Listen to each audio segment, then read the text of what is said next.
Our next speaker I met last August in Indianapolis. And I showed up at his door, and I think we both had the same reaction. Rick didn't look like I thought Rick would, and I'm certainly sure I didn't look like Rick thought I would look like. But we went out and had a wonderful conversation about what is hope? How can we go forward? What is missional? Yeah, all kinds of stuff.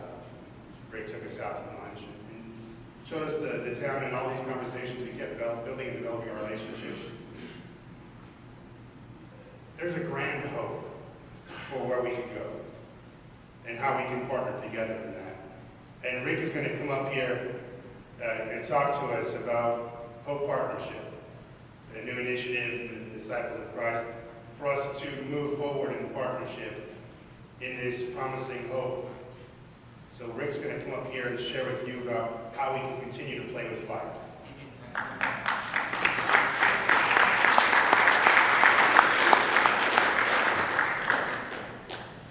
Well, I have to say that Ryan did look like I expected him to look. I did look him up on the web, and oh my God, that's scary. I've really, truly enjoyed the relationship with him and another gang of people that are really out there on the edge, who are working on this whole missional concept and what it's like. These are the 30,000 feet dreamers that we need to listen to, and people that we can experience life with. And I love being with them because they like to drink deeply from the well of life. And, that was the diplomatic way of saying it. But they love to drink deeply from the well of life, and I so much enjoyed that relationship. Have you felt like this General Assembly has been just a little different? How many of you would say that? And that's a good thing.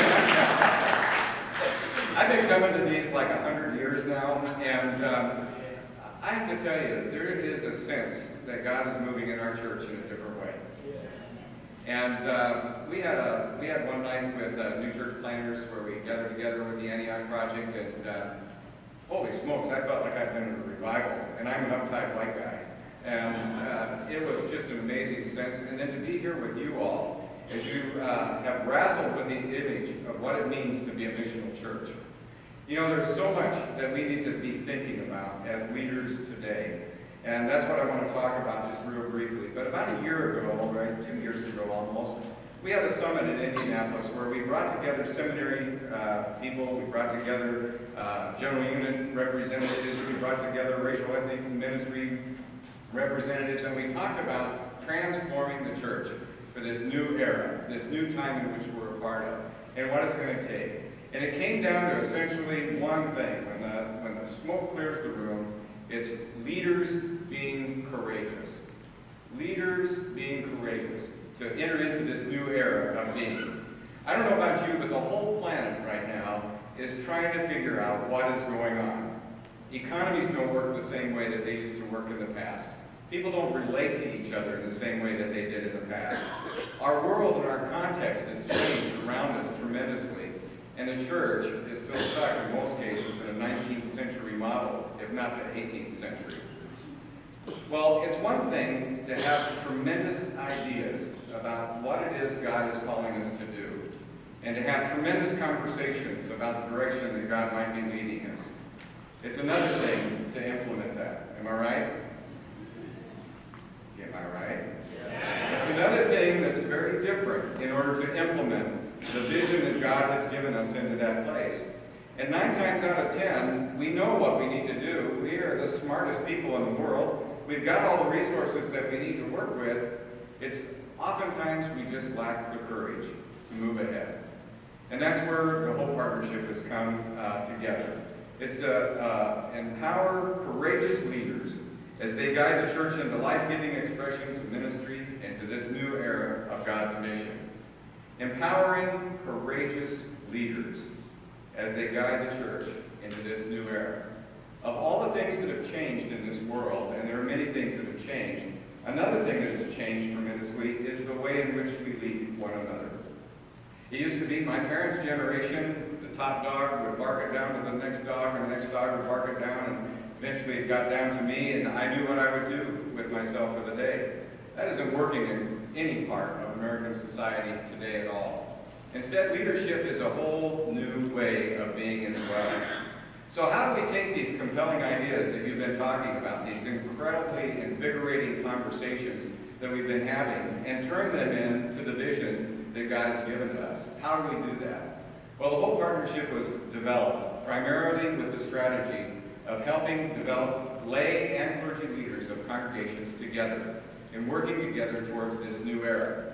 We'll do it through coaching, we'll do it through peer groups, it'll happen through experiences similar to this and other experiences that we can share together so that we begin to share this vocabulary of what missional church really is about, what it is like to really truly be the hands and feet of Jesus Christ in this world and in the future. We have some brochures that are located on a table up here if you feel like getting one and reading a little bit more about it. We want you to know, though, that this isn't a program. And please don't call it a program or Ryan will have to slap you. We don't want to call this a program. It's a network of people coming together who are learning how to ask the right kinds of questions, the kinds of questions that lead us into the significant conversations that will lead us into a new way of being as the Church of Jesus Christ. Questions like, do we really need that pipe organ? Do we really need to spend $10,000 to tune that pipe organ? Or like somebody I talked to the other day that's spending $100,000 to move a pipe organ. Do we need to think about having full-time pastors? Maybe there's another way in which we can do ministry in this world. Maybe we don't need to have that 50,000 square foot building that sits empty 90% of the time. Maybe there's other ways in which we could utilize that facility. How can we ask the deep penetrating questions that God is asking us to ask in this time of transition so that we can be the church of the future? I went to church not too long ago at a very progressive congregation. I won't tell you where it was at, but it was a great Sunday morning worship service. And it happened to be during the Advent season.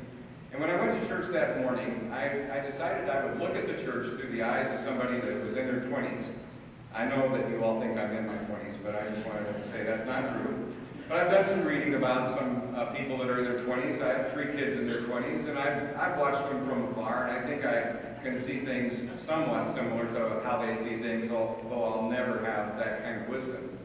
But as I went to that church that morning, and as I was sitting there, it was a beautiful Peace Sunday. We had a family come up and light the Advent candle for peace. They talked about personal peace in their family, what that meant. We had an impassioned prayer from one of the elders of the congregation about world peace and all the trials and conflict that's taking place in the world. And we had a pastor that preached a sermon about the ministry opportunities for peace right in their neighborhood. And when the worship service was over, we all went to the reception hall and had coffee and cookies.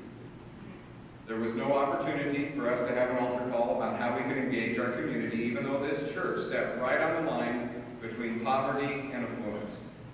There was nothing listed on a bulletin board about a way that I could engage in being a peacemaker and bringing shalom to the world. There was no opportunity mentioned by anybody in the coffee hour about how I could engage in that community in a new and different way. And as I looked through my 26-year-old eyes, I smelled something a little foul when I went to that church experience. What all of us are seeking in this world is ways that we can live authentic Christianity into the future. And I hope that you will find ways to multiply your efforts as leaders in this church, to make the missional church not an idea, but to make it a reality. God bless you in your ministry and all that you do.